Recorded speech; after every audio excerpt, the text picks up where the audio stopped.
Gotcha.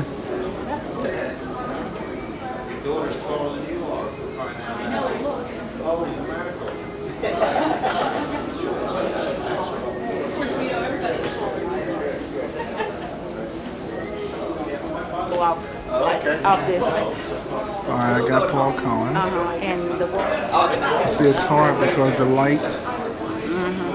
okay, so skin. Yes. Huh? Mm-hmm. Okay, that's very good. All the inductees are here. Okay. The only thing that is missing is the people that are coming to see them inducted. And that should be their families and friends.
I had no vote.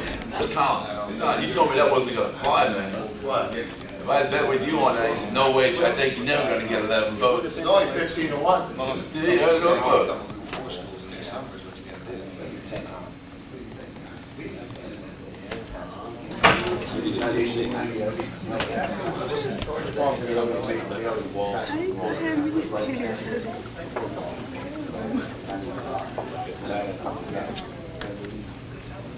Ain't right, right? It ain't right.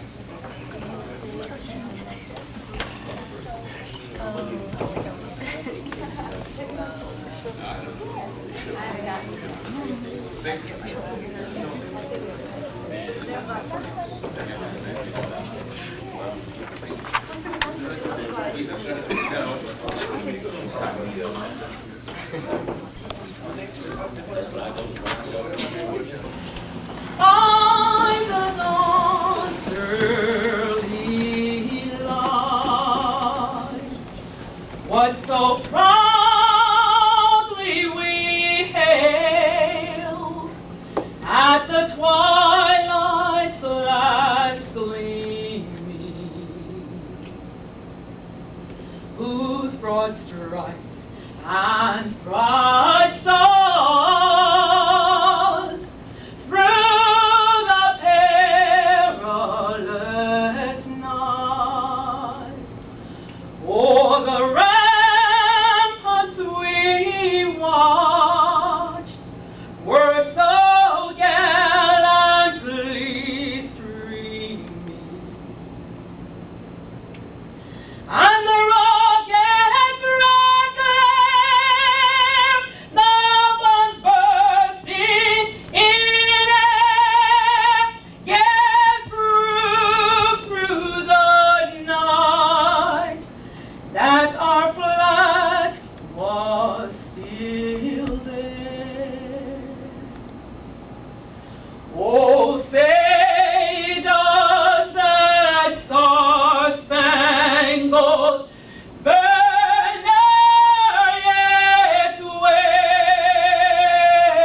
number of times.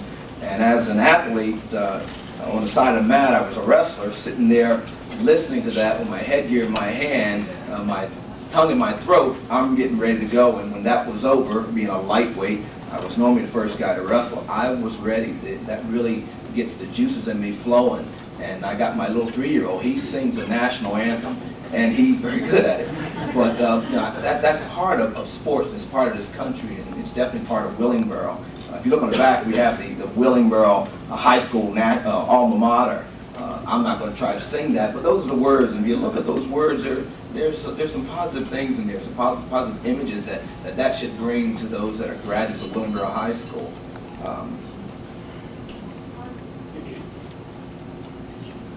What I'm going to do now is I'm going to introduce those that are being recognized. Most of you have seen the names in the program. And I'd like them to stand, and if they'd like to introduce their, for lack of a better word, their better half, they could do that. Let's start with John Gambone. I have to follow that. It's all uphill, Paul. That was fantastic. My better half, obviously, right? My wife, Lorraine. All right, my mother, all right, Mary, my father-in-law, Stan, sister Pam, my son Jesse, my nephew Aaron, and my other sister Gina. Thank you. Thank you.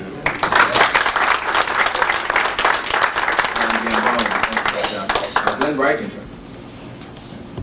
I have a shorter list. He's not my better half, but hopefully it looks like his. My youngest son, Ben. It does.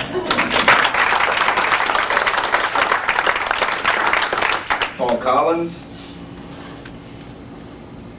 Well, I grew up with John, and he always had more understanding. I brought my wife with me, Sandy Collins, and my mom, Doris, and my lovely daughter, Pam.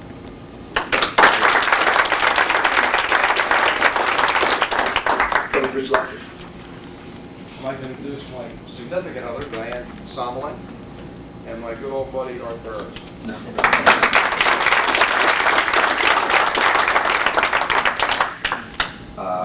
Bob Vernon. I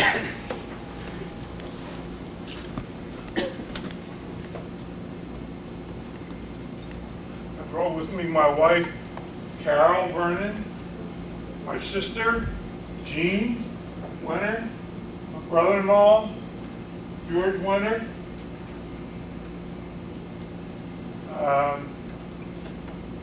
one of Jean's boys, Mark Winter, and Bobby Winter. Named after Bob. All right.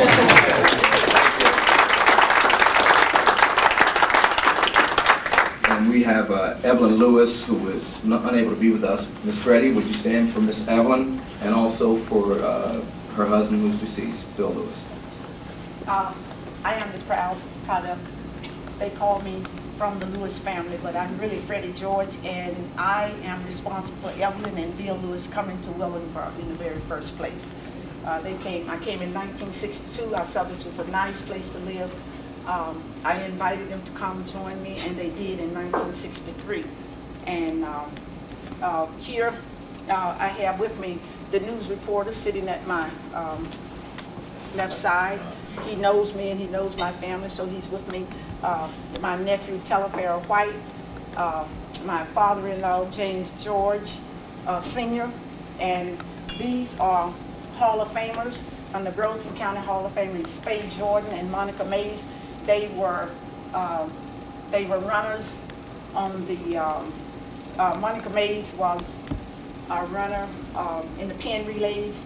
That was our first plaque that we won from the pen relays. She was on the 4x1 team. And Faye was one of our best hurdlers that we have had at Willingboro High School. And I also coached them. Mrs. Lewis was a coach for them. I'm sorry, Evelyn was not able to be here. She was in the car today, but Carl should be here. He called me about 3:15, I think, and he said that he was at the hotel waiting for Fred Rucker to pick him up. He ran in a track meet today. He ran in the New York game. He ran the 200 against Lamont Smith. And Lamont Smith is one of our track stars, so they should be coming in just a minute.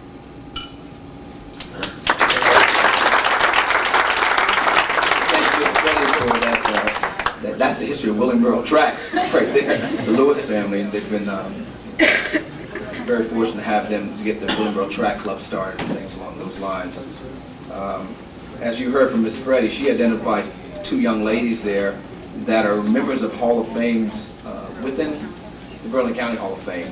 We have a number of other our athletes that are here that are being recognized this evening that are also members of the Burlington County Hall of Fame, maybe their college Hall of Fame, and some other Hall of Fame. So it was about time that we, as a community, put together something that would also recognize them. What we looked at was, we have a long history of sports in Willingboro. To take the entire, from the 60s, 50s through 95 would have been too exhaustive. So we tried to concentrate on 15-year periods, 60 through 75, and identify individuals in that time frame. And we think we have a very good list, and just very glad for that. At this time, I'm going to have Dr. Bass come forward, offer grace, and we can get over it.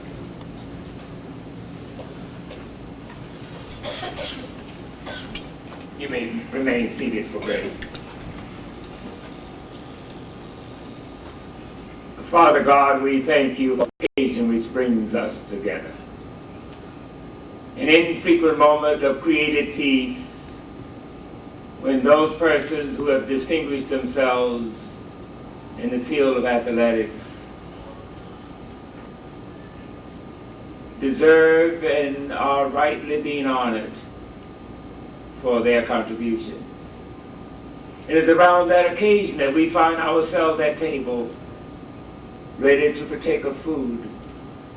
Food that has been prepared according to our request and direction, but most importantly, food that has been made possible because of the generosity of your grace. And we thank you. We thank you for everyone that is here, for the splendid cooperation that has been involved in bringing us this far. And we pray, dear Father, now that we may receive this food in the spirit in which it has been prepared, and that after we shall have finished, that we may find that our bodies are energized, and that we may be encouraged to translate that energy into productivity that will benefit all of mankind, particularly those with whom it is our privilege to be in contact. We make our prayer, O God, in your precious name. Amen.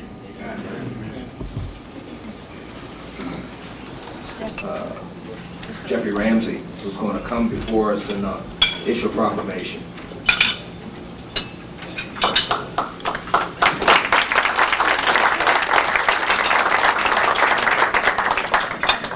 Thank you.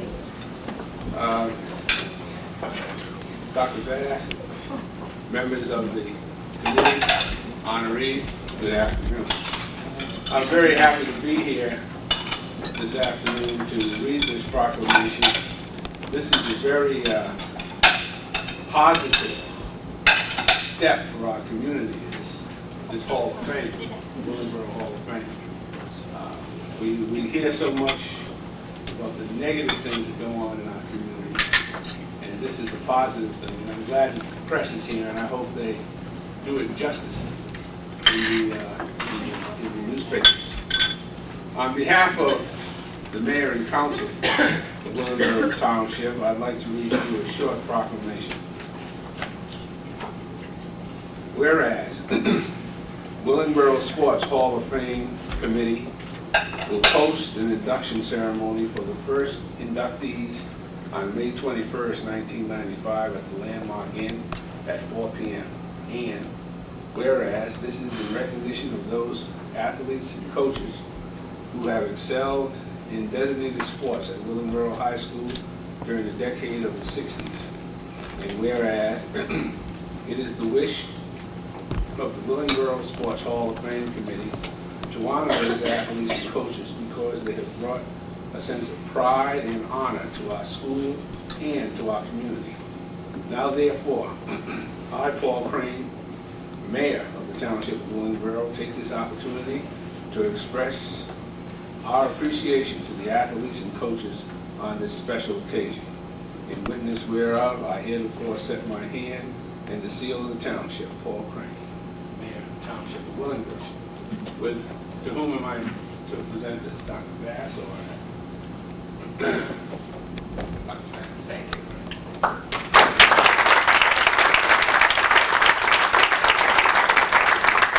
I'd just like to make one other comment. Since this is the first Hall of Fame banquet, I have the distinct honor to be the representative from the Township Council as the Deputy Mayor. Hopefully, with God's grace, next year, I'll be here again as the Mayor of the Township. Right? And give the inductees a chance to come before us and share a few words with us as to what Willingboro sports meant to them and what they've been doing with their lives since. We have some good stories. If you look at the bio information, they've been really busy since they left Willingboro. We have two presenters this evening that will be presenting the awards to the honorees, Tyrone Belford and Jack Mulder. Ty Bedford Sr. is the head coach currently at Willingboro High School, and he's been there for the past 13 years, since '83. He's also a teacher in the community and has been teaching for the past 25 years. Jack Mulder came to Willingboro in September of 1972. He began his teaching career at Memorial Junior High School. He started coaching soccer under Charlie DeCilli at JFK High School in 1972, and coaching track at Memorial in 1972. He coached with Paul Minori at Willingboro High School in 1975 and was a head coach from 1987 to 1991. He coached the Willingboro High School soccer team from 1975 to 1980 and was an assistant at Rutgers University from 1981 to 1994. He is currently the supervisor of instruction of social studies, health, and physical education, and driver's education at Willingboro High School. So as I take my seat, I'm going to have, who's coming first? Ty Belford's coming first. Thank you.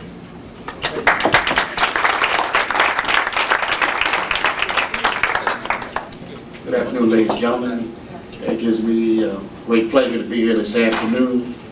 First of all, we have to get out of here pretty soon, within the next 10 minutes or so, because John Green's got to have that suit back before they close up. It kind of reminds me of a little story. People that gone to a class reunion. All this reminds you of these class reunions. You get all these people here together in a class reunion, kind of like class reunions we've all gone to. And people went back to a class reunion after about 35 years. And, you know, they usually give everybody that little name tag, and you put the name tag on you so you'll know who you are, because everybody's now had a head of hair, and when they're in high school, kind of like the one that Art has on over here, you know, you can't really tell a guy by his picture, right? And the people were all milling around the class reunion. Everybody was, you know, talking to everyone and shaking hands, and everybody was kind of looking at those name tags.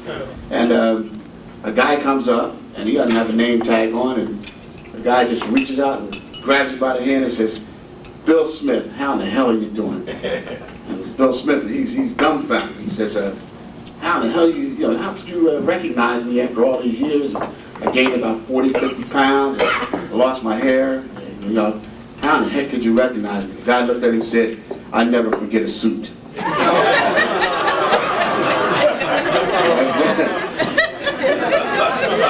So, when you kind of look at it, that's where we kind of are this evening. It's my privilege to introduce our first recipient, and Jack and I kind of got together and we said that we wouldn't read the bios. We won't question your intelligence by us standing here reading something that's already in the books right in front of you. So, but it's my honor to present the award first to our first recipient, that's Mr. John Gambone.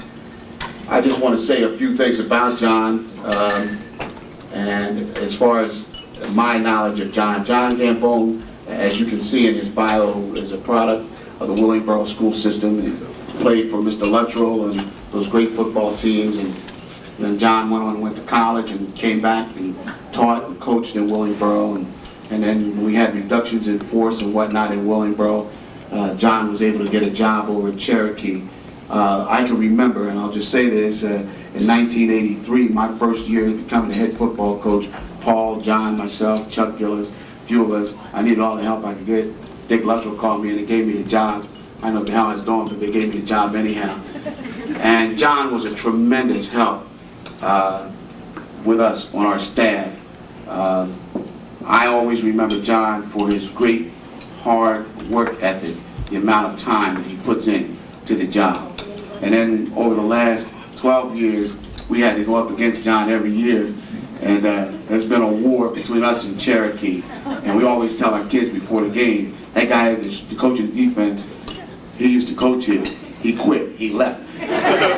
So we always try to instigate it. But John Gambone, a great product of Willingboro, has a lovely family, as you see, he introduced his family here this evening. I would say to all the people here from Willingboro, John's departure from Willingboro to go to Cherokee was a good move, career move for him, but it was one of the great losses that we've had in Willingboro, as far as one of the tragic situations where we've had in Willingboro of losing a great individual. Without further ado, ladies and gentlemen, I'd like to introduce our recipient, Mr. John Gambone.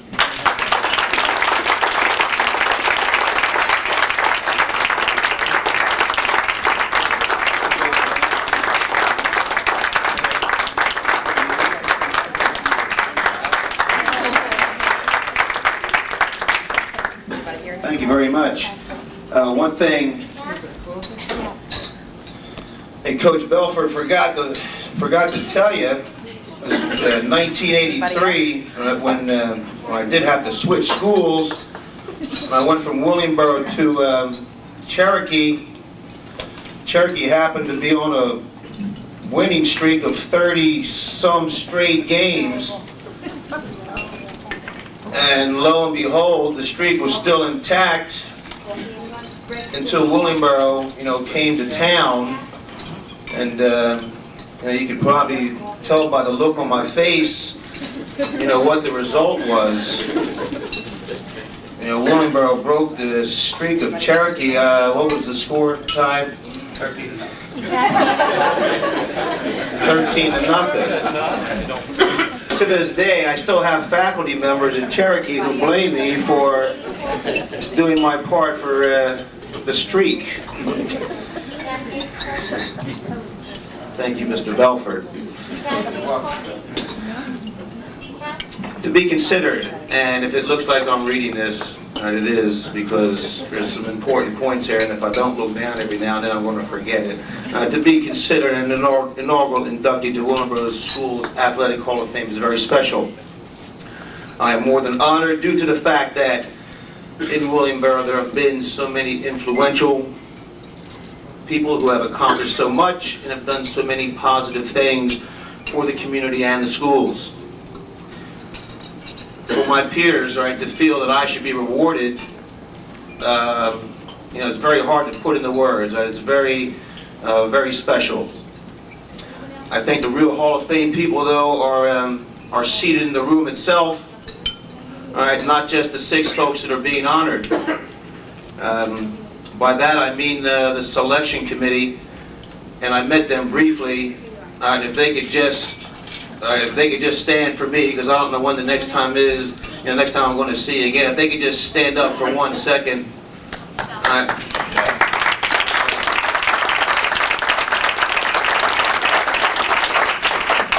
meeting some of these people for the first time, and that's, it's mind-boggling, to say the least. For these people to give up their time and sit around, at night after working all day, and putting together an affair like this, and establishing a Hall of Fame, it shows you what Willingboro basically is all about. It's about people who care, people who care about their community, and that's quite obvious.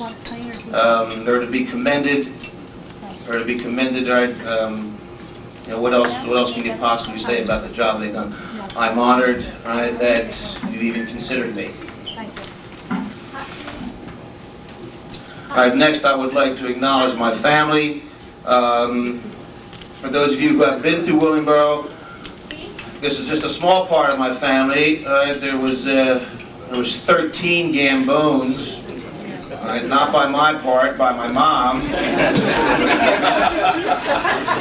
This might be hard to believe, but you know, me and my wife just settled for one kid. He's an only child. So he gets a few extra things that I didn't. They're the most important part. They were, and will be, and will continue to be the most important part in my life. Ever since I started playing, from the Levittown Cubs, which was the first town team in Willingboro. Used to be Levittown. I'm going back, Coach. Levittown Cubs, and Levittown Bears. How about that, Mr. McKee? Ever since then, and on through my coaching career, first at Willingboro and then at Cherokee, they've always been there, supporting me. I could probably count, on one hand the number of times that there has not been a family member at one of my games, whether I was participating or whether I was coaching. And to me, that's special. I probably haven't thanked them enough, but there's your thank you.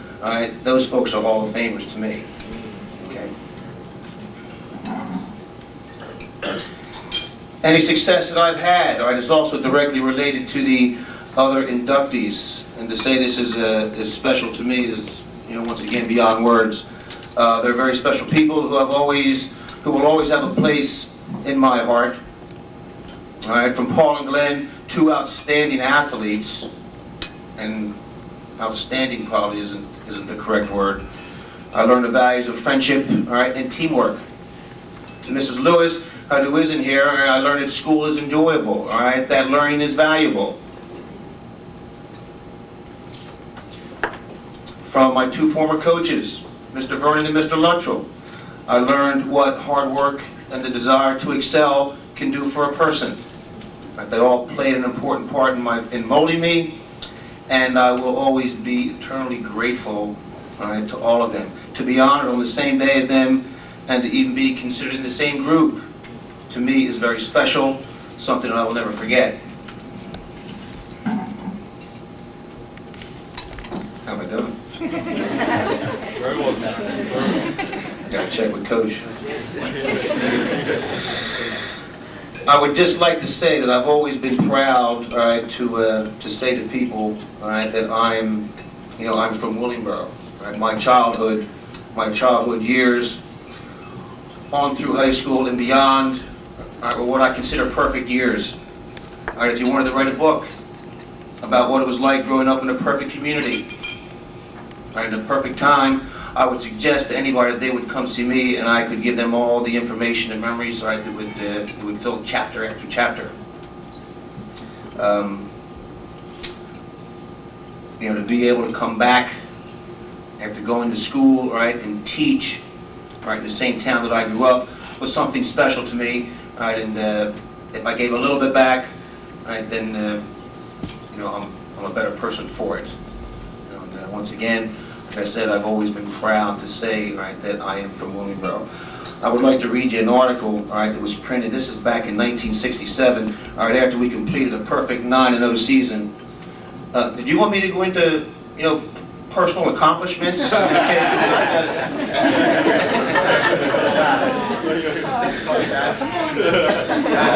I know, the suit. The suit. I was just going through some, 9 or 10 of my old scrapbooks. This was titled, Wear the Crown with Pride. This was titled, Wear the Crown with Pride. And the reason I'm going to read this to you is because I think it stands for everything that this Hall of Fame is trying to say and what it stands for, and that's basically why we're all here. And just keep in mind, this was back in 1967, after we just completed the 9-0 season. The community of Willingboro is a champion. Officially, John F. Kennedy High School's football team has finished #1 in the Brooks Irvine pool, which is a pool of all South Jersey teams, 70 institutions back then. We wish to send our congratulations to the heavy volume which has already been heaped upon the deserving feats of the athletes and the coaches who are associated with the team.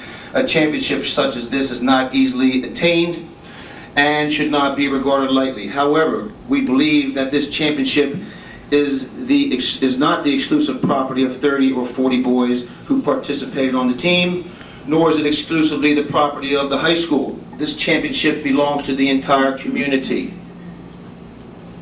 Coach Luttrell and his staff have done a great deal with the outstanding and talented young men who participated on this team. But the foundation of any boy's character is molded long before the boy reaches high school age. Certainly, much of the credit belongs to the parents of the youngsters, parents who instilled the basic principles of self-pride and the desire to achieve excellence into their youngsters. In addition, many persons who contributed actively or passively to the community's outstanding recreation program have had a part in building a winner.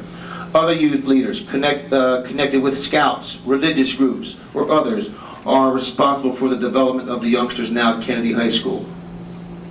Many of these youngsters, whether they continue to don athletic uniforms or not, have exemplified the same spirit which drove the players on the high school football team to settle for nothing less than being #1. We believe the entire community has built a champion. Now's the time to wear the crown in the same spirit with which it was won. 1967, again, I think it pretty much sums up the ideas and ideals of this Hall of Fame, establishment. The community of Willingboro is a champion, not just one certain part. And I'm going to leave you with that.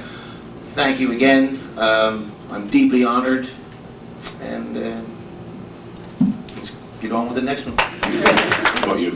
I taught you a few more things that we taught you, John. You guys didn't know that John was a chimney sweeper, did you? Anybody was a chimney sweeper? He has his black hat and his tie, and he comes out and he will sweep the chimney. Greenwich already got me. He already got you. We do it. The hustle goes to John. See that tie that John's wearing? I came from 45th Street. The zoo is at 5th Street, so we do it. The hustle, John.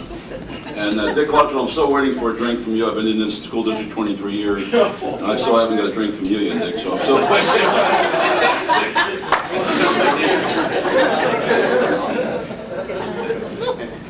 Okay.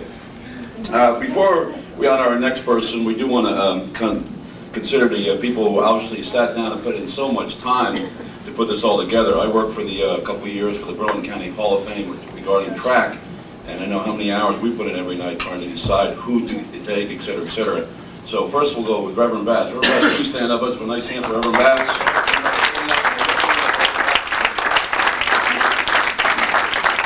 John Greenwich, John, can you step on this ice cream soup? John, stand up. John, I want to see the soup.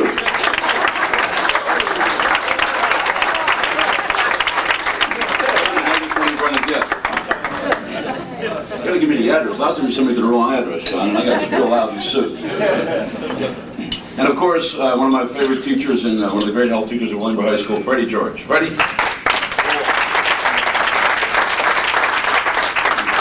We're gonna honor everybody as we go along. All right, next one, inductee. I came into Willingboro like in 1972, 73, and basically there was a memorial, and basically I came over to see Charlie DeSilli one day and started coaching over there, and I also met this next inductee, Robert Vernon. And basically, if you're new to a town and you're coaching yourself and you're just a rookie, you know, you watch all the veterans, and then you learn from the veterans.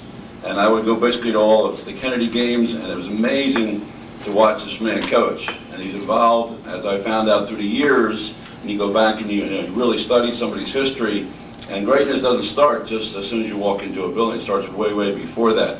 And he was blessed with great parents. And he came obviously from Riverside, a small little town, and he grew up in a small little town, but he had a big, big heart. And he's always had a big, big heart.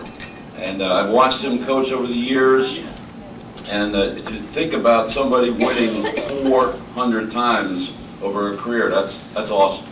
Okay, that's awesome. I think it's a dream of any coach to win 400 times, to be involved in a sport and love it that much. I think that's the key thing you want to learn from Bob Vernon, the love of the sport. And with that, okay, with that, the critical thing that I always watched with Bob was how he dealt with his athletes. And this man poured his heart and soul, okay, to his athletes, you could tell. And it was such a natural thing. And that's the beauty of coaching. You watch somebody who you're trying to, you're looking at all these different people to emulate, and you look at this man, he poured his heart and soul out to his kids. And, he actually cry, basically, when you lose. That's caring, ladies and gentlemen. So no more further ado. I'm going to shut up. Bob Vernon. Come on up, Bob.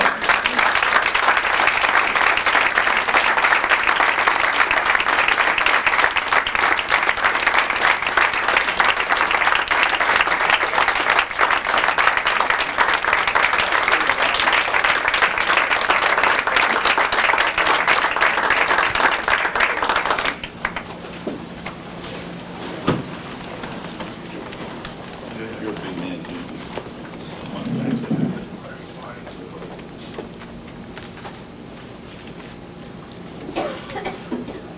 Before getting started, I had worked on a speech at home, so I didn't know whether I was going to give it or not. Wanted to wait and see what some of the other inductees did. And all I can say is it's a real pleasure for me to have spent 30 years in Willingboro at John F. Kennedy. And I was very happy to have a great group of kids who enabled us to win 418 games and lose only 195. So there's where it came from, not from me, but from the players in this township. And I always spoke highly of them. They've always done things for me, and I tried to do things in return for them. Had some good coaches. Had a good athletic director in Dick Fletchell before he decided to blow ship, go over to Willingboro.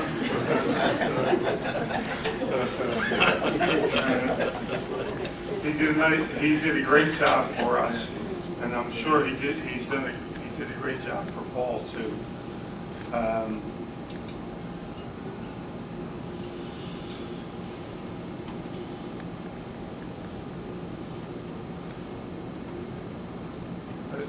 As I look around the room, I'm trying to see some of the coaches and everything, so I can mention them to stand up or something and be recognized, so you won't think that I have forgotten you, even though I have been away for 3 years or so.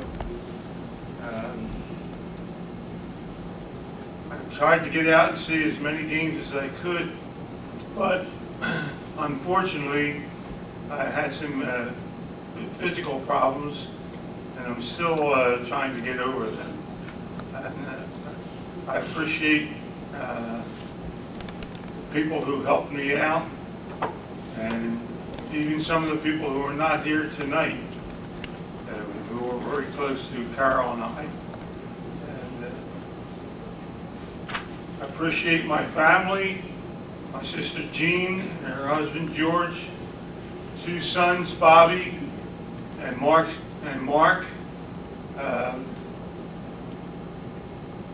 Who always tried to attend as many games at Kennedy as they could, and I really appreciated that, knowing that I had the family behind me.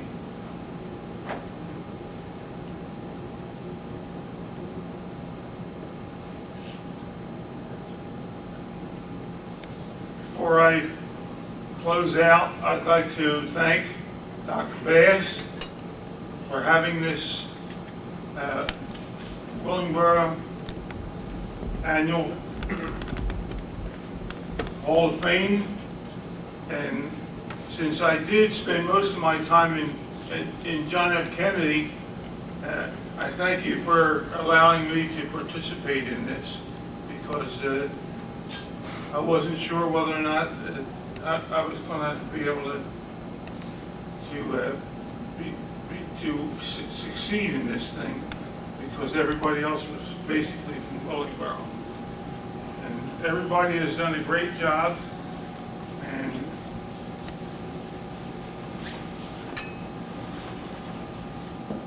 I wish I knew more of you personally, but I don't. And besides Dr. Bass, and anybody who worked with him and helped him put this together, I thank them also very much. My sister Jean, George, her husband, and the two boys are here tonight, and I really appreciate that, as it just showed what they did for me during those 30 years when I was coaching. They were here, and I really appreciated that. My wife, I thank very much because she always was there, always helped me and helped me out.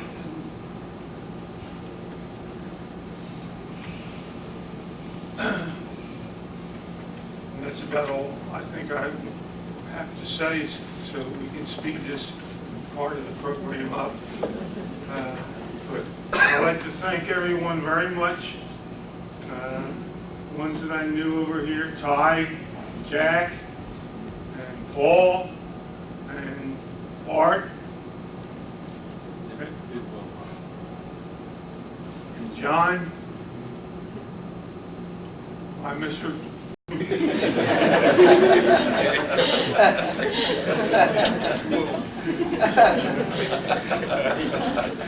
It's a personal joke. It's a personal joke. Where's Ted?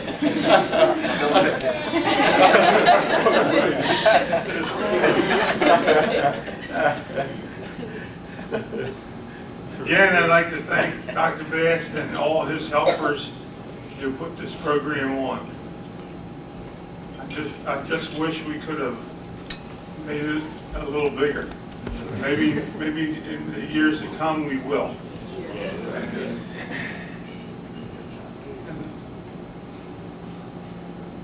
Ready? I don't want to leave you out. And is Evelyn going to make it or not? No, she's not going to make it. I don't know about Carl. I've always considered him as a friend because when I was helping coach soccer as a sophomore, and he was just starting to get involved, and he became a good player.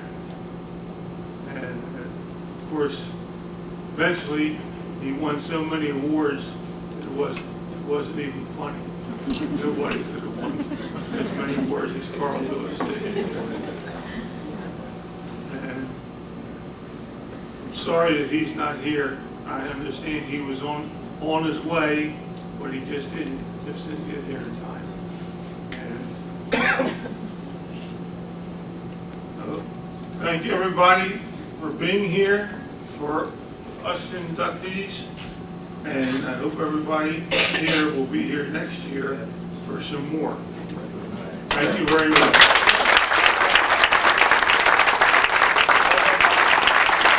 Alias the Spoon from his John F. Kennedy days, and great sense of humor. Our next inductee, Mr. Glenn Reitinger, as you see in his bio, is a product of Willingboro School District, a graduate of the United States Naval Academy. He has done quite a bit of work helping, I know he helps Paul quite a bit with basketball, with scouting over the years, and a lot of Paul's success goes to the help that he's gotten from Glenn. Probably know Glenn better through his infamous brother, Carl. But Glenn's family is one of the first families in Willingboro before they even built the town. The Reitinger family and the farm and all of that was here in Willingboro. And the Reitingers all went through school through the Willingboro School District. As you can see, Glenn was also a member of that 1967 football team that Mr. Luttrell put together. And you look through his bio, you'll see one of the things where I like to see as far as my players and student athletes. He was a student athlete and a scholar athlete, and also he attended Boys State, and that's based on academics, not as much your athletic ability, but more so the academic ability. And this is what I like to see in our kids coming through today. Without further ado, I'd like to bring our next inductee to the stand, Mr. Glenn Reitinger, please.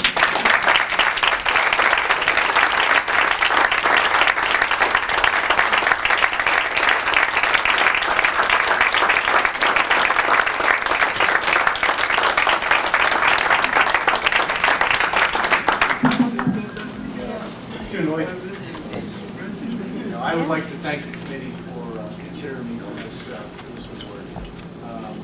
To be honest, when I got the phone call, I really thought this is something that had gone on for quite a while. You know, they were kind of running out of names. Running out of names, they got to me. But don't be afraid. This isn't a speech, but I thought I'd try to at least jot a couple things down. Again, thank you very much. It is a big honor. I thought if I had to speak, I could talk about history. You know, because my family moved to Willingboro in 1954. I can remember my mother chasing a cow home away from the dining room window, a farmer up the road. And I can remember when Leonard came in and started building all the homes. And when I was in my first 2 or 3 years of elementary school, there were 88 students, kindergarten through 8th grade, in town of Willingboro.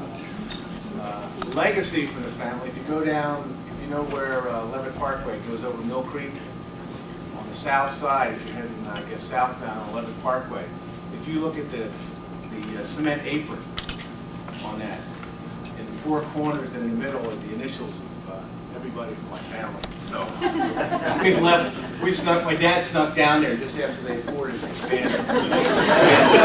Our initials are carved. I've taken, my son Matt is over here, and I've taken both he and his older brother Eric to show him that. We left our legacy. It wasn't graffiti.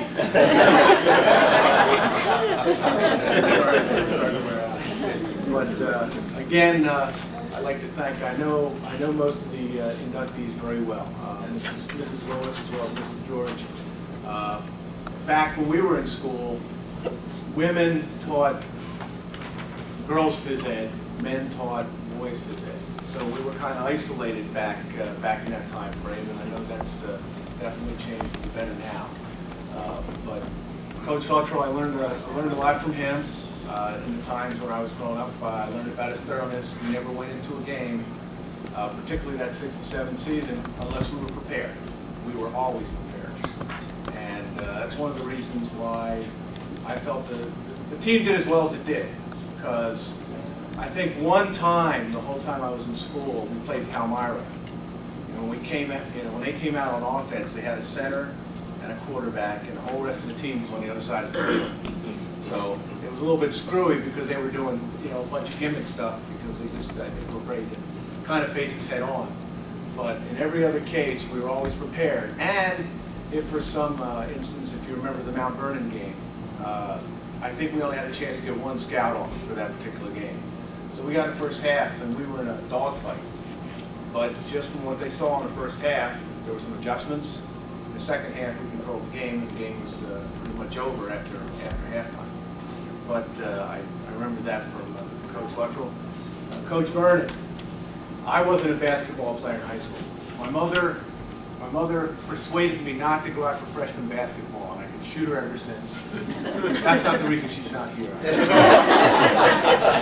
But she persuaded me that I should concentrate on my, you know, after going through freshman football, that I should concentrate on my sports, or not on sports, but on academics. So I did, and I didn't go out for freshman basketball. And I think I didn't go out as a sophomore. I went as a junior and almost made it. I made it to the last cut, but got cut. And I finally, as a senior year, I made it. And I think we were probably, the second string was maybe the best practice team in the first week. Because Coach Vernon liked to press. And we pressed he practiced the press all the time. So that means, well, the varsity was practicing the press, some of the rest of us were practicing breaking the press. And there wasn't anybody that could break the press better than a second string. We could break the press in practice all the time. But one thing I can, my son doesn't recognize it now, but when I teach him how to shoot foul shots, it's the way Coach Vernon taught me in 7th grade how to teach foul shots. That's how my son. And John, I like John. It's funny, some things do, I pointed this out to John in the back, but some things do kind of come together. These were a couple things, and where the town with pride, I found it in my scrapbook too. It's amazing how things run in the same, great minds run in the same. But John was an outstanding linebacker, and if I try to read it, I'll show it to him later, but there's a little article, this is a segue, it was in one of the papers, I can't remember which one, and I had a tough time getting through it, but he was outstanding. I can remember we played Mount Vernon in his first half, where we were scrambling around, we weren't sure what's going on. I was the left defensive tackle. He was the right linebacker, because we played a 6-2. And every time I'd get up and look, because I never made the tackle, but when I saw the tackle being made, John was making the tackle from the other side. And luckily, when we made the adjustment in the second half, John didn't have to run all over the field anymore. Second half off. But John was an outstanding linebacker. And he isn't as big as some of the linebackers you see nowadays, but he was a great linebacker and a great player. And I don't know, how long did you hold the score in the extra point? 10 years. 10 years? He kicked more extra points than I think anybody else did in quite a while. I have a good story about extra points too. And I think I have some of the names mixed up, but basically what happened, our kicker got hurt. And I don't know if that was, I don't think it was John. I don't think it had something to do. John was a center on offense. He was like the backup snapper, but it was also the backup kicker or somewhere. And it turns out I had to snap for a game, and I was a tackle. And they decided to make me snap for a game. And so I went in this one game, and what happened was, I can't remember if John was actually the kicker or Paul was. But whoever was the first string kicker, and John was the snapper, the first string kicker missed, because he was hurt, missed the first 2 extra point tries. So they decided they're going to go with John, who I think was the second string kicker, and then I would have been the backup center, so I got the snap. That was the only extra point we scored, actually extra 2 points we scored. It was a bad snap, and they had to run it in.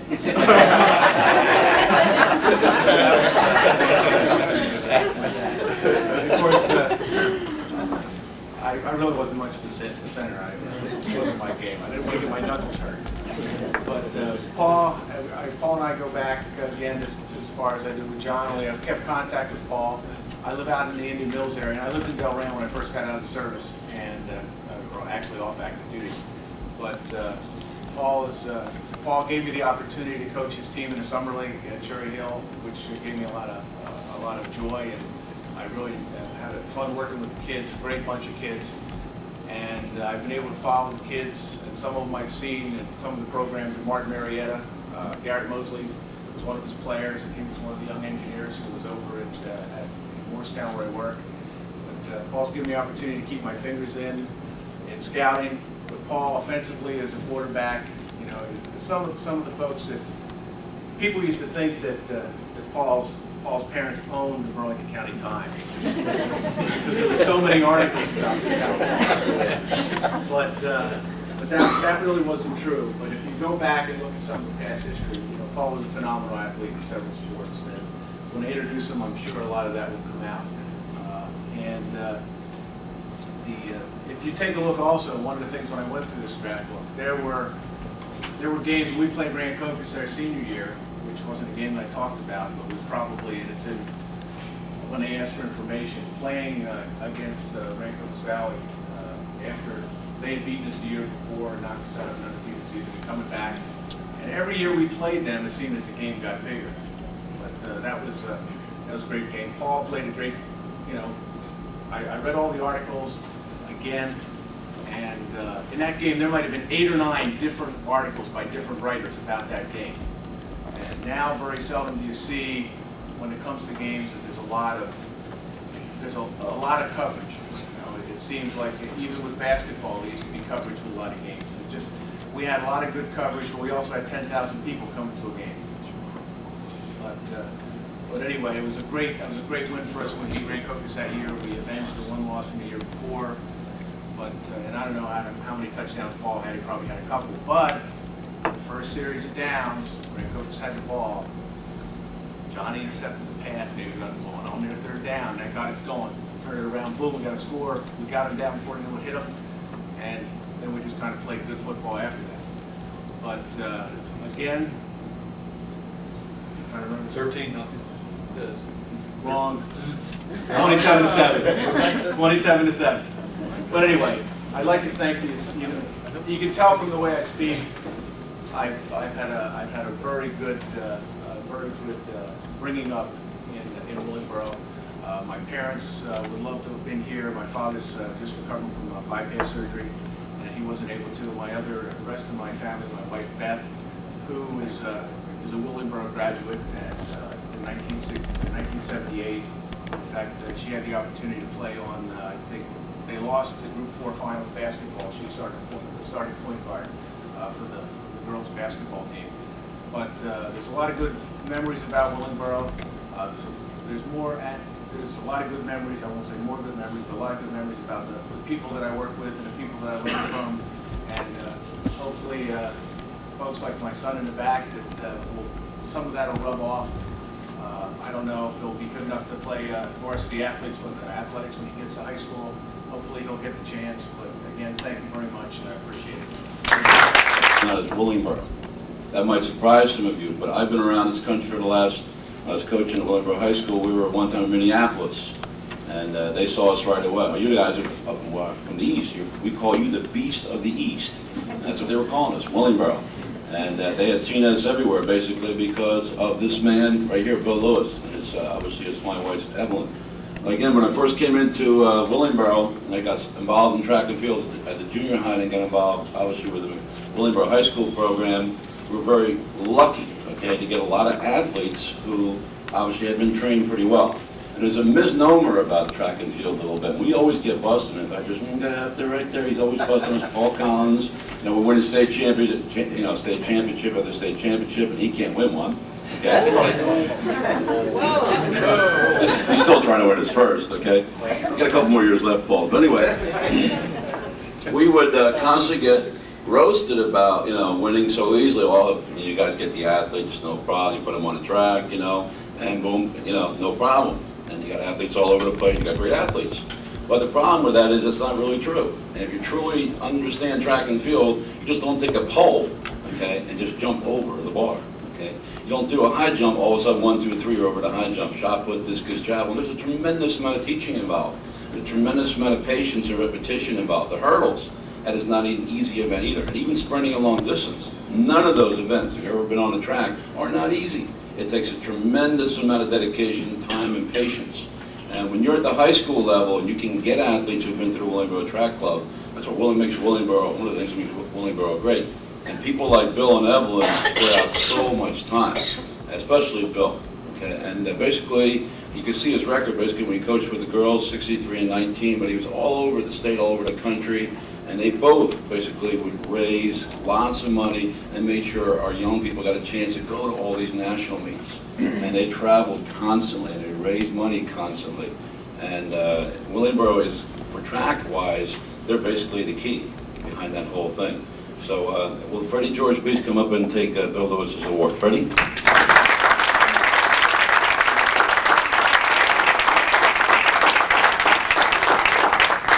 Was supposed to be, but he couldn't get his limo, I guess.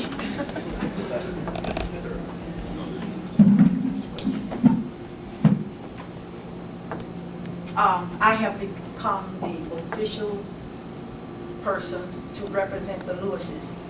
In 1980, I traveled to Tuskegee University to receive the Hall of Fame Award for Evelyn and Bill Lewis. In 1985, I traveled to New York to receive the Sports Illustrated Sportsman of the Year Award for Carl Lewis. In 1987, I traveled to the State Department of New Jersey to receive the trophy for Carl Lewis as Athlete of the Year. In 1994, I traveled to Brandeis University to receive the Hall of Fame award for Cleveland Lewis. And now I'm here in 1995 receiving the award for Bill Lewis. So I will call myself an ambassador for the Lewises. The Lewises came to Willingboro in 1963 at a request of mine. We needed a phys ed teacher here, and I asked my sister to come up and take a look around, and she was hired as another phys ed teacher for the Willingboro School District. And she brought with her her husband and 4 children. And I think history was made then because Carl Lewis was the naughtiest one, and he cried every day for about 6 weeks. They stayed in my home, and he cried about 6 weeks after he got here, and I couldn't understand why that kid was crying until I watched him at the Olympics in Korea. And then I understood why he was crying all those days that he, when he first got to Willingboro, because he was, I guess he was born to become famous. I cannot separate Evelyn and Bill as far as track is concerned, because Evelyn and Bill was 2 great people, and they were 2 of the great people that I know. And because of them, my life has been richer. I have been able to attend 4 Olympic Games that I never would have been able to attend. I lost my American Express card when they was doing the Willingboro Track Club because I loaned them my card, and they got $400 off of it to carry some girls to the meet, and I never got my money back, and I lost my card, and I'll never forget that. I don't have an American Express card up until this day.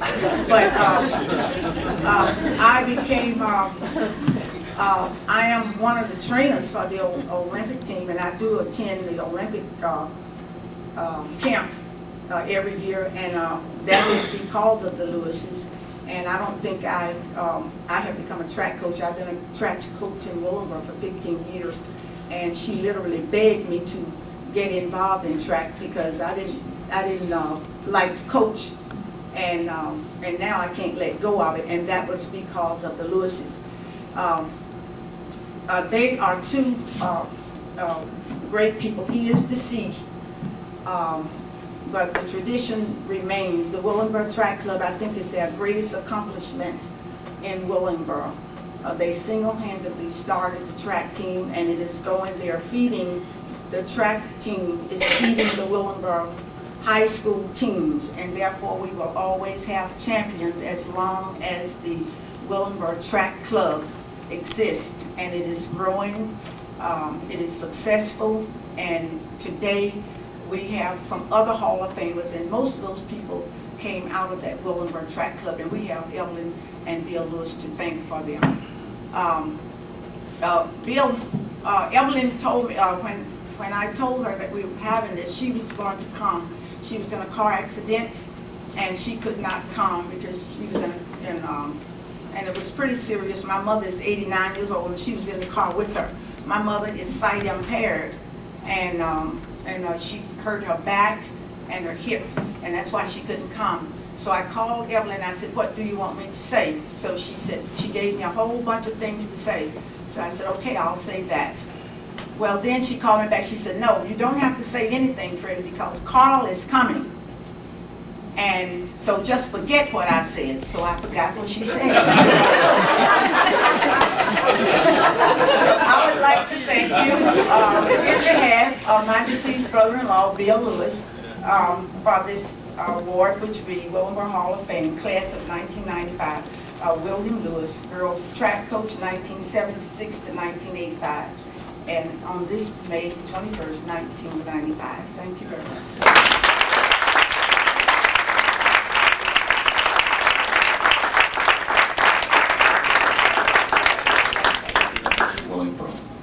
I want to just before we move on to our next inductee, I want to just personally thank Dr. Bass and Mr. John Greenwich, as you read in the early bio in the very beginning of the book, that independently they both came up with these ideas of doing something like this in town. And to everything, there's a beginning. And this is a start. It does not have. We don't have to have 500 people here to do something to honor people. I think it's good, when we can get together. We'll look back maybe 10 years from now and say this is where this whole thing started. So I'd like to have a nice round of applause for Dr. Bass for his work that he's done in instituting this idea with Dr. Bass. And my good buddy, Mr. John Greenwich, just have a nice round of applause for Mr. Greenwich. I don't know if a lot of people know Mr. Greenwich. He is Chuck, and the other guys who stood up and stood behind me to help me when this guy, Mr. Luttrell, called me in and said I could get the job. And since that, Paul and I have forged a tremendous friendship. We don't always agree on things, and we go back and forth with one another, and which is a great kind of friendship to have. From Paul, a lot of people don't see the side of him that I see. One of the things that I feel so very deeply about Paul is he cares about the kids. And I keep saying this to everybody. You get in these jobs, and you don't get in for the money because we don't make a lot of money.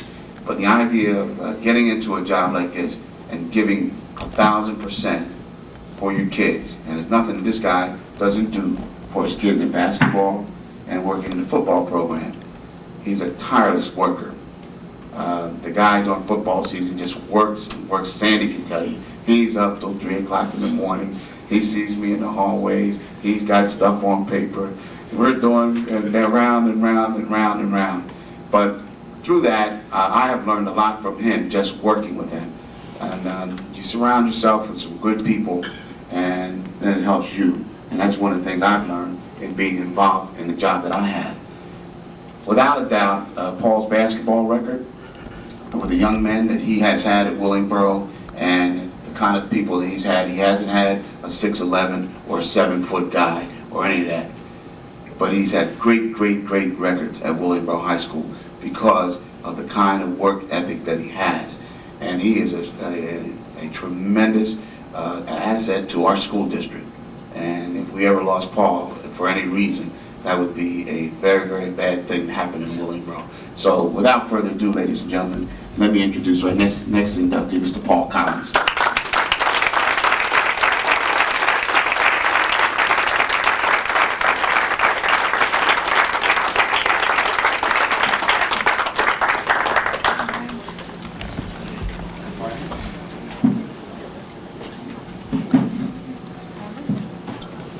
Thank you for the kind words, Mr. Pelver. And he's right, we don't always agree. But the bottom line is we do what we can for the kids in Willingboro and for the football program and for the basketball program. But this award is really not about coaching, although obviously I've coached for a long period of time in Willingboro. This award is about Willingboro and starting something that is probably overdue, but it has come about. I'd like to thank the people involved in starting the program. Reverend Bass, I think they've asked you to stand up several times today, but I'm going to have to thank you one more time. John Greenwich, I'd like to thank him for getting together with Reverend Bass and his group, and Freddie, I know, was involved with that program, getting it started, and it's something that needed to be done. And it is very, very positive for Willingboro. And I'm looking forward to attending this affair annually. I'll be here, if this continues, I'll be here. And I'll be looking forward to seeing quite a few of the athletes that I've had the opportunity and the pleasure of coaching win an award such as this. There's a lot of people to thank for my years in Willingboro. Lots of them are sitting right here. I'd like to thank my mom, especially Mrs. Collins, Doris. She is still living in Willingboro. She lives in Buckingham Park. She's been here since 1959. When we first moved to Willingboro, when I was 10, there was just the 2 parks, Somerset and Buckingham. There was just the beginning of each league, the baseball, and the basketball, and the football. And I was fortunate enough to have 2 parents that wanted to be involved in more than just one sport. A lot of people specialize today, and they're either just a track person or just a football person or just a basketball person. But I was fortunate enough to be touched by a lot of different people in a lot of different sports. And not everybody's good enough to get a scholarship in a particular sport, but there's a lot to be gained from being a part of a team and being a part of a program. And I was fortunate enough to be involved in a lot of programs, basketball, baseball, and football, and all the way through up until my senior year when I had to decide what I was going to play, which was a hard decision too. The other parts of my family, my wife, Sandy, has been by my side through a lot of hard times in Willingboro and a lot of great times in Willingboro. And she stood by me, and is an absolute dream for a coach, because she knows when it's time for me to get started in football, and she knows when right after that basketball is going to happen. And now that I can't play baseball anymore, I do umpire baseball, so I'm involved in all three still. But she knew what she was getting into in the beginning, and she's been fantastic with it. And she lets me do my thing with my sports, and I thank her dearly for that. I have a lovely daughter, Pamela, who's beginning to understand everything, and she knows to look at the schedule, and she said, well, where's Dad going to be today? And she's playing herself now in a few different sports, and I get the opportunity to see her and watch her grow up, and that's a pleasure. The people that I got a chance to play with, Glenn and John, John and I spent a lot of time together. And when I was growing up, and John was a three-sport guy himself. He played baseball together, we played basketball together, we played football together, so we saw a lot of each other when we were growing up, and it was a pleasure to be with such an outstanding athlete, and most of all, an outstanding person. We won a lot of games together. I'd like to thank my coaches, Mr. Luttrell for football, Bobby for basketball, and there's this story there that came about when I was in 7th grade. Bobby was my phys ed teacher at which is now it's not even a school in Willingboro. They rent it out as the country club school. That was the 7th or 8th grade for the entire district at the time.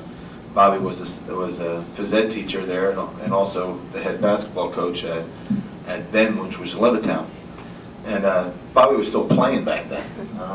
I know he won this award as a coach, and an outstanding one at that. But also he was while he was playing back then, I used to say, well, he's the best player around here. I ought to pay attention to what's going on here. So I used to rebound for him, throw the ball back out to him, and I don't know why he was practicing this, but he was practicing this. He lined up all these tables, and they're the big lunch tables. And he lined up all these tables around the perimeter, which was probably about the three-point arc now. And he left a little space in there for me to throw the ball, and he was shooting the ball over top these tables, like it was a screener or shooting over a hand. And he was making everything. And he got real mad. And I said, and then the ball went in the basket. I said, what are you mad at? I said, well, the ball hit the rim. It's not supposed to hit the rim.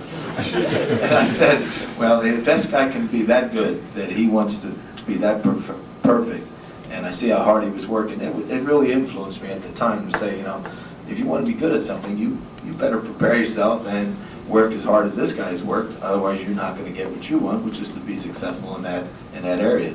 So that was just a little story that I remember about Bobby. And also, Mr. Luttrell, he decided that we needed to practice twice a day for football. I didn't always understand that until I missed a practice.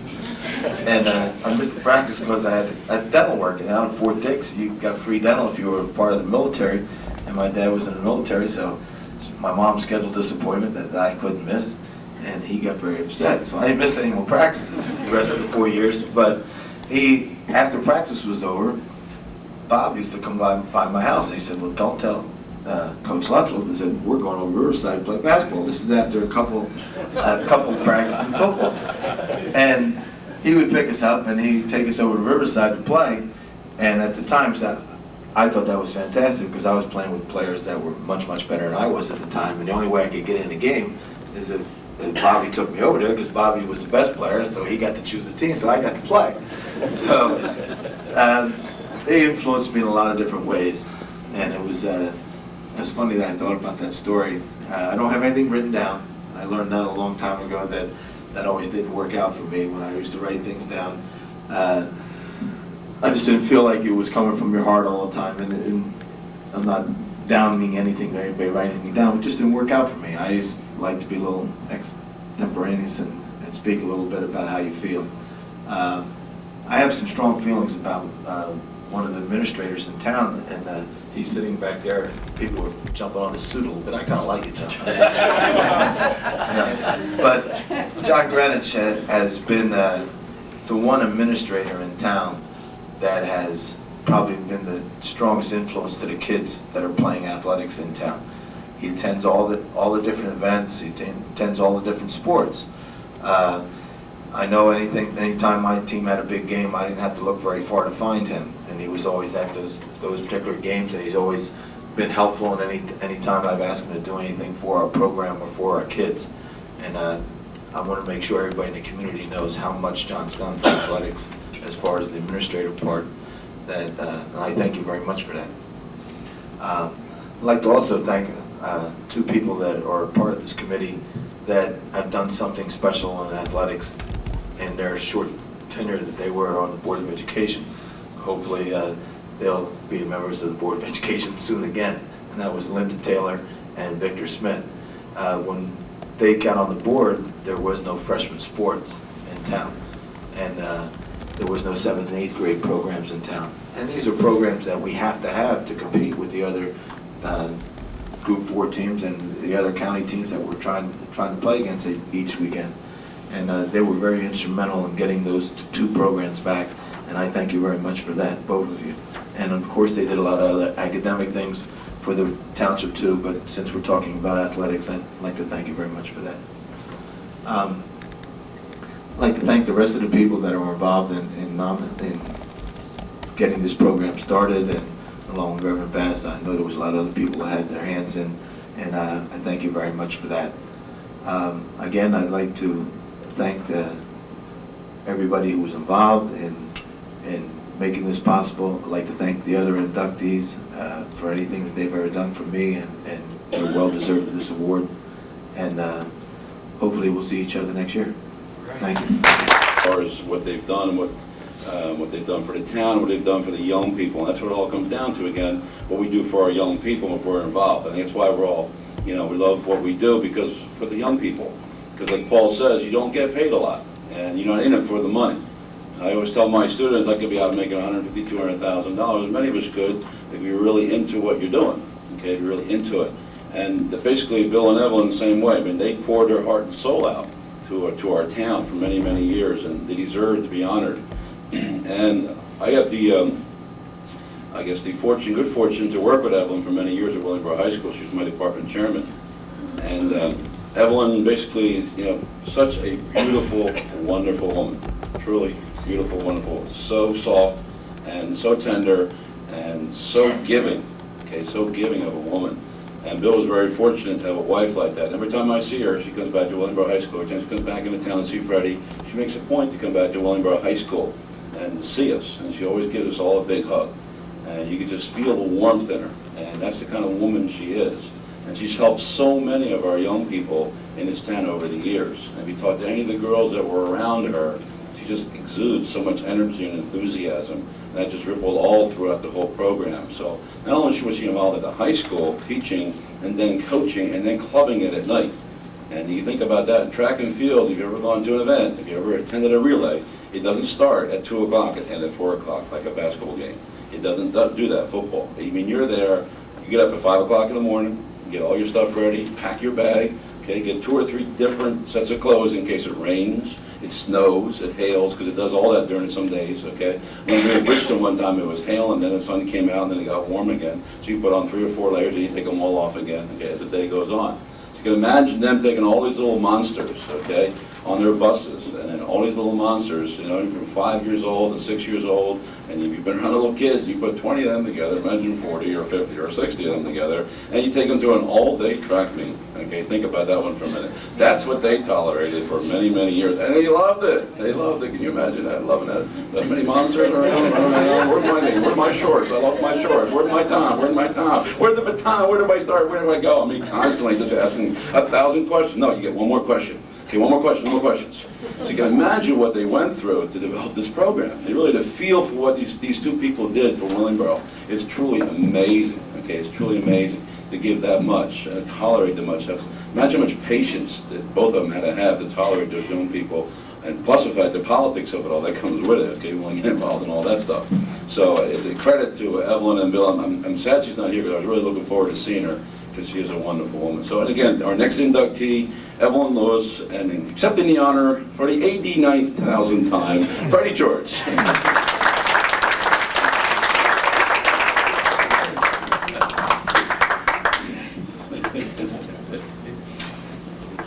Well, you got more plaques than Evelyn, right? You know? Yes. I still don't remember what she told me. She said, forget it, so I did forget it. But something that I do know and would like to say about Evelyn, I coached under Evelyn for about 10 years while she was the head coach. She was the greatest head coach that I have ever coached under, because if you were coaching under Evelyn and you did not know what to do, you did not have to worry, because she would tell you what to do, then she would come and do it for you.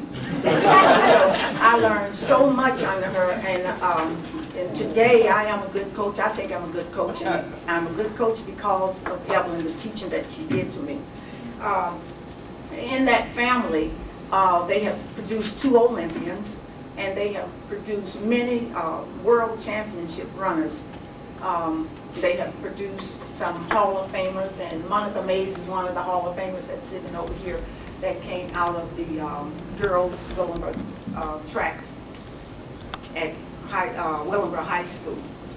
And there's Pam Youngs, who still live in the town area, Monica Mays, Pam Youngs, Carol Lewis, and Michelle Glover. And all of those people, under the direction of Evelyn coaching, has made championship runners for us. One thing that Evelyn used to have me to do, she called me her head getter. And when the track team would almost fall apart, she would say, Freddie, you know, we've got to win this championship. We've got to win this game. She said, now let's do some head jobs on them today. So I was the aerobics instructor for the track team. So I would get in there and I would do my aerobics. She said, now, while you have them down at the rest area, now say that little thing that you always say. So I'm going to say it now. If you think you're beaten, you are. If you think you dare not, you don't. If you would like to win and think you can't, it's almost a cinch you won't. If you think you will lose, you're lost. For out in the world we find, success begins with a person's will. It's all in the state of mind. Life's battles don't always go to the faster or stronger hand, but the person who wins is the person who thinks, I can. Girls, you can win. And that was my speech.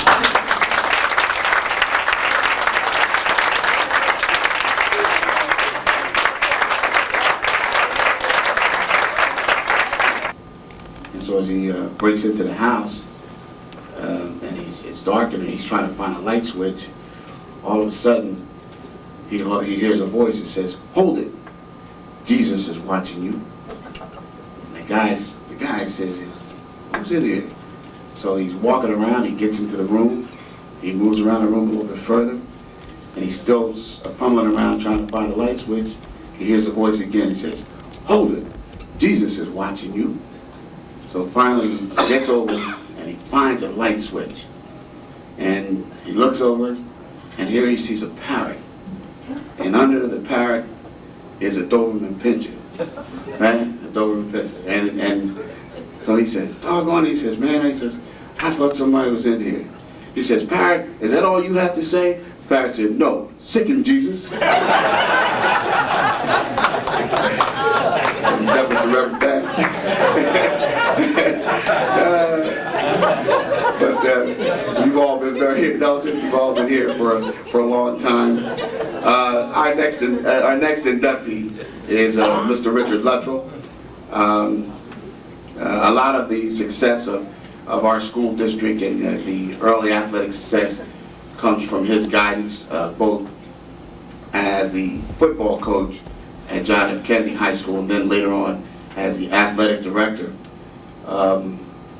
Mr. Luttrell was the football coach who was very, very, very successful in Willingboro, and I remember when he hired me, he gave me a job as an assistant coach, and the first thing I came into his office and he interviewed me, and he told me I have to cut my mustache off, and I said, well, I'm a black man, Mr. Luttrell, this is something of our ethnic heritage. He said, I don't care what it is, you're going to cut it off. If you're going to coach for me, in order to get the job, I cut my mustache off, and the rest of it was history. And then he told me one time I think we were at Penn State, he said, stick with me, Belford. He says, I'm going to make you the first black head coach in all South Jersey. I said, all right, Lutz. And we used to call him Lutz. And finally, that did come to pass. It came to pass in 1983. Mr. Luttrell called me in the office and had enough faith in me to give me a job that probably at best I wasn't really prepared to do, but with the help of like John and Paul and other guys, I had to get my legs together real quick, and we were very successful the first few seasons, and that was really great. And always, whenever I went into his office, he wouldn't give me what I wanted. He wouldn't give us uniforms. He wouldn't give us pants. He wouldn't give me anything. Belford, get out of my office. Get out of here. Just get out of here.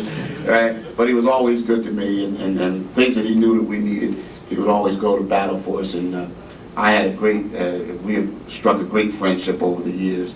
And as you watch and you listen to all of the success of this Willingboro program, a lot of it comes from the guidance of this gentleman. And one of the things that you learn, as I learned from working with individuals, different coaches that I work with, and I always tell my kids, you're a sum total of all your experiences. This is going to be who you are later on in life. And I was very, very fortunate to work with some real good head football coaches and learned a lot from them, not knowing it was preparing me for this day that I'd have to do it.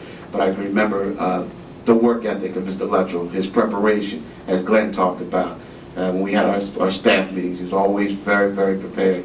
And I kept remembering saying, if I ever get to be a head coach, I'm going to do some of this. Now, I can't do it the way he did it, but I'll just tell you, the guy has done an outstanding job. He's an outstanding person. He's given so much to the Willingboro School District. And without further ado, I'd like to introduce to you our next and last inductee, Mr. Richard Luttrell.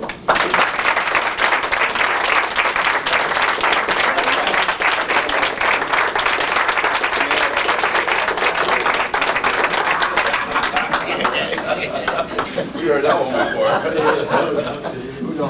I told him I'd get him a drink later, and he's happy now. And John, you couldn't take the soup back because you ate too many rolls, as usual. And I know when John, they talk about how he attended all the athletic events, he also attended all the athletic banquets. Never missed one. It's been a great experience. I'm going to extend my thanks to everybody here. Without going into individuals, I'd like to start just for a minute in 1971 when I became director of athletics for the district. And as Bob Vernon alluded to, out in the lobby on the way in here, and while he was at the microphone, he said I deserted and went to Willingboro. And I'll tell you, that was one of the greatest experiences of my life that lasted for, I guess, about 18 years, when I had to be, not had to be, but loved to be the director of athletics for both schools. And I know if Bob's team got a new pair of shorts, Paul's team had to have a new pair of shorts, and if one got jerseys, the other one had to have jerseys, and it had to be exactly even, but Bob always knew I cheated for Paul anyway. And he used to jump on me all the time, and it was a lot of fun. But one of the things I did learn over that period of time was that working with these men, these are all strong-willed people. And you know, you're going to have differences of opinions, you're going to have people that want to do different things in different ways, and you can't always please everybody all the time. You try to, but you don't always make that happen. And strong-willed people make good athletic programs. We have excellent athletes in Willingboro. We always have. I'd like to go back to the start of the Willingboro School District for just a minute. And I go back to a day when actually, before I came into the community, my buddy Art Burrows, who coached with me down at Middle Township High School, early on in my career, sent me an application and said, there's going to be a school opening up in Burlington County. Why don't you come on up and give it a shot? They had hired a superintendent, John Mongan from Riverside, who was the superintendent of schools. They had hired a principal that came down from Highland Park, New Jersey, a Mr. Richard Johnson. We called him Jelly Bean because that's what he had on his desk, but we called him that affectionately anyway. But it was a wonderful time to come into the community. My first look at what was then Levittown High School was a bunch of building blocks, actually. I think all they had down on the ground then was the foundation for the school, and that was in the spring of the year, and we were supposed to open up in the fall. And for those of you that were anywhere near the area at the time, you knew that William Levitt was a great builder of communities. He had built Levittown, Long Island, Levittown, Pennsylvania, and now he was building Levittown, New Jersey. And interestingly enough, the start of that school, there wasn't anybody that really doubted that the school was going to open that fall. And when I looked at it in, I believe it was February or March for the first time, might have even been a little bit later, and all you had was the foundation for a building. We managed to open that fall. Those of you that are there now, if you can just try and think about it for just a minute, we practiced at Pennypacker Park behind the elementary school. They built wooden showers on the back of the school. And that's where we practiced, and that's where we tried to play some games. We played our first game up at Allentown High School in New Jersey. We didn't score a touchdown to our third game of the year. I don't think we had a first down to our third game of the year. That's how bad we were. Paul Collins' brother, Bobby, who went on to have some outstanding fame at the University of Maryland, was our starting quarterback. He was injured in the first quarter of the first game at Allentown. And interestingly enough, we had one other player on the team that had played before. His name was Art Mundy. And of all the kids in Willingboro, all the street fighters out of Philadelphia that came into town, that if you ever had a problem, they wanted to fight right away. They didn't want to play ball. They didn't know what rules were. We actually had to hold footballs up and tell them what it was. We said, this is a football. And trust me, some guys use this as a joke line. We had to say this. I can remember playing a game at Florence High School and having one of my assistant coaches, John Griffenberg, kick my tackle in the shins because my tackle asked him, how come they're moving those chains every time something happens out there in the field? This was like the fourth game of the year. My starting offensive tackle. My line coach kicked him. What else could he do? But those that knew Griff knew that's what Griff would do. We had some great coaches. We had probably the best high school coaching staff that I have ever seen. Any place, bar none. These were terrific people. We were astounded at the lack of knowledge that people had of the games. It was a real unusual experience for all of us. I had been out as a coach at that point in time in my career for 8 years. I put 37 years in as a total, 29 of them in the Willingboro district. Loved every minute of it. You know, you get wrapped up in cliches and things when you talk, and you say you go back to the old sayings and slogans, you know, like when the going gets tough, the tough get going. Sounds a little corny to people at times, I know that. But it's never corny to those of us who are involved in the games.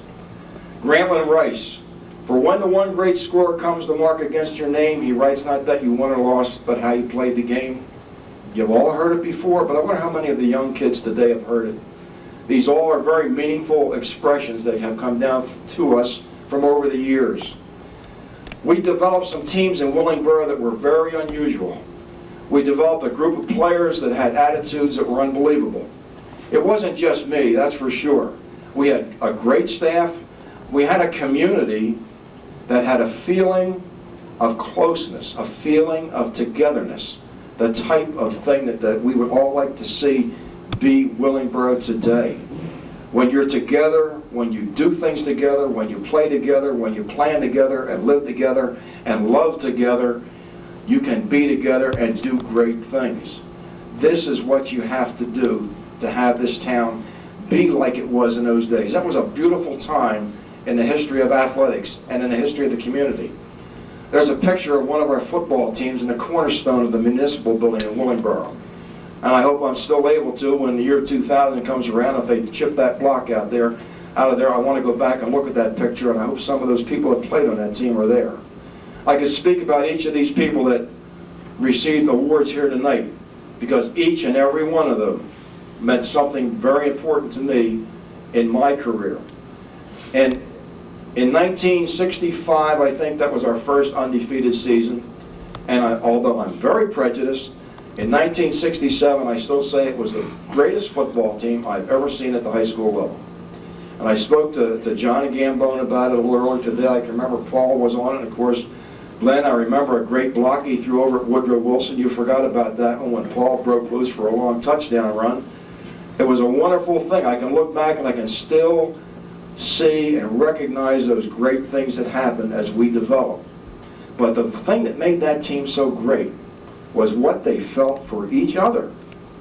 And what I'm saying to you is that although we've done many things, and many of our people have done many things, we've talked and said things about the Willingboro Track Club. Freddie has said some things. By the way, Freddie and Sue was the silent one. Freddie laughed a lot, and Evelyn was the preacher. And that's the way we regarded them at school. We had the greatest time with these people. We just loved each other. But what the Lewises did for track, they taught people to love each other and get along with each other. And that's what any of us that have been involved in winning programs have done the same thing. Bob Vernon was as close to his players as anybody could have ever been. Paul Collins, I'll look at Paul, and I don't remember how Paul was keeping him on the bench. Bob used to love it. He'd hire me for not making Paul sit down. Well, it was great when they put the rule in, the coaches had to stay on the bench. That took all the pressure off me.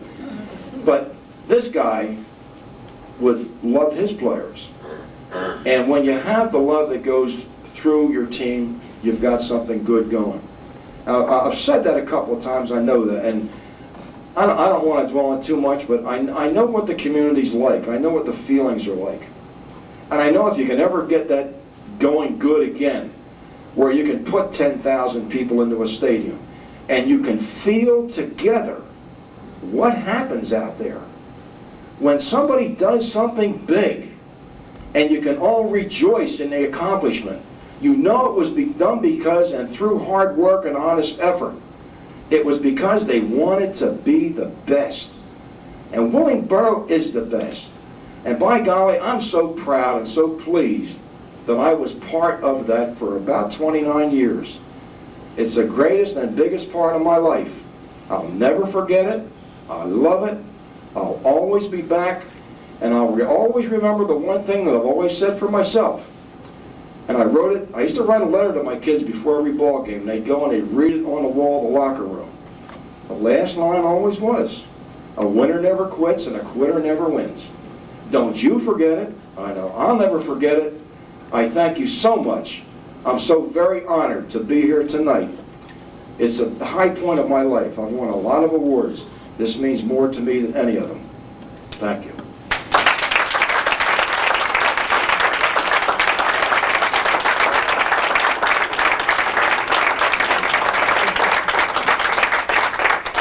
Film in the Hall of Fame. If you would like a copy of the tape, Our Lady Freddie will take care of you. Is that correct, Freddie? Yes. All right, very good. All right, Reverend Bass, you will be closing.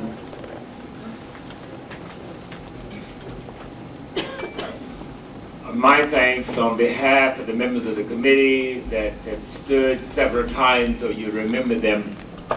I believe that the final words that I would want to say for us is in two areas. One, the reason for the Hall of Fame, I think, has been best expressed by those inductees because they've shared with us stories that needed to be told, needed to be heard, and they've blessed us by the telling. And I believe that if the motivation that may not have been so clear to us as we sat together certainly is clear to us now. This is the appropriate time for this to have happened, and we're glad to have been a part of it. The second thing I want to say is, it may surprise you, is that the only difference between what has happened tonight and what may have happened had we been in the larger room that holds 500, and I've been here for 500, is the number. Everything else would have been the same. The menu would have been the same. The inductees would have been the same. The committee would have been the same. I believe that the speeches that they gave, the responses that they gave, the jokes that were told, I believe they would have been the same. And those of you who are here tonight would have also been here. And therefore, I have no regrets. I have just joy, and I'm glad and I'm proud to be a part of this event. I too hope I'm around next year.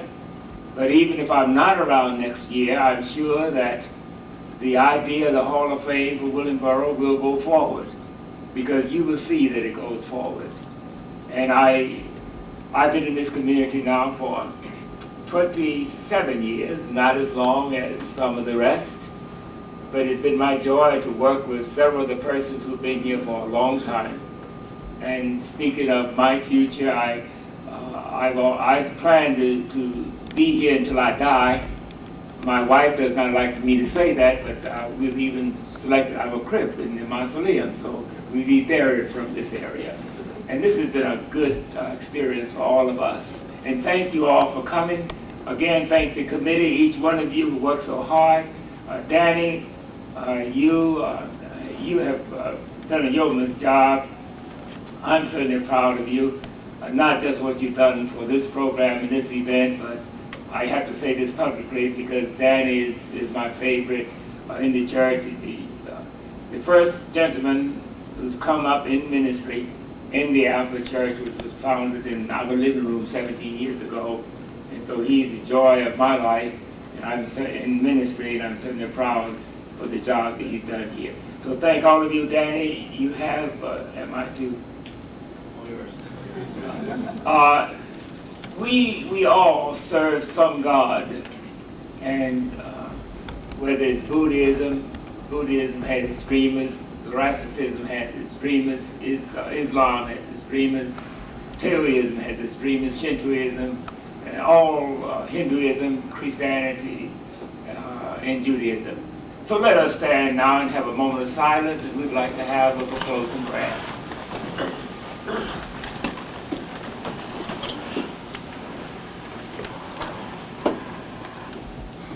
Dear God, our Heavenly Father, we thank you for these moments together.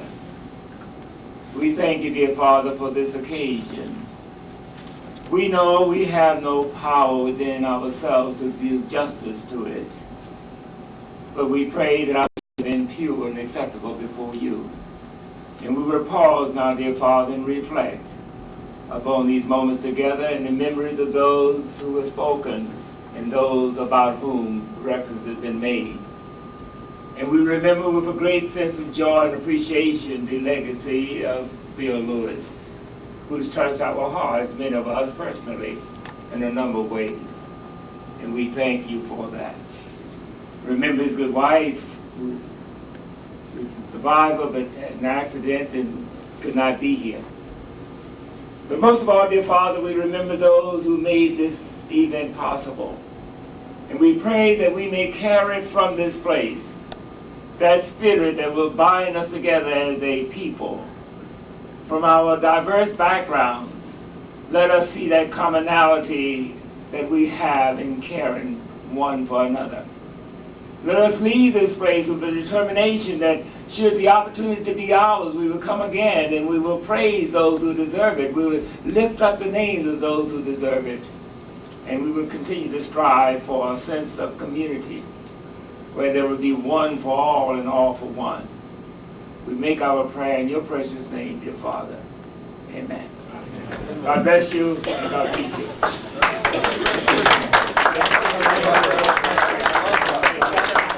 Thank you. Thank you. Congratulations.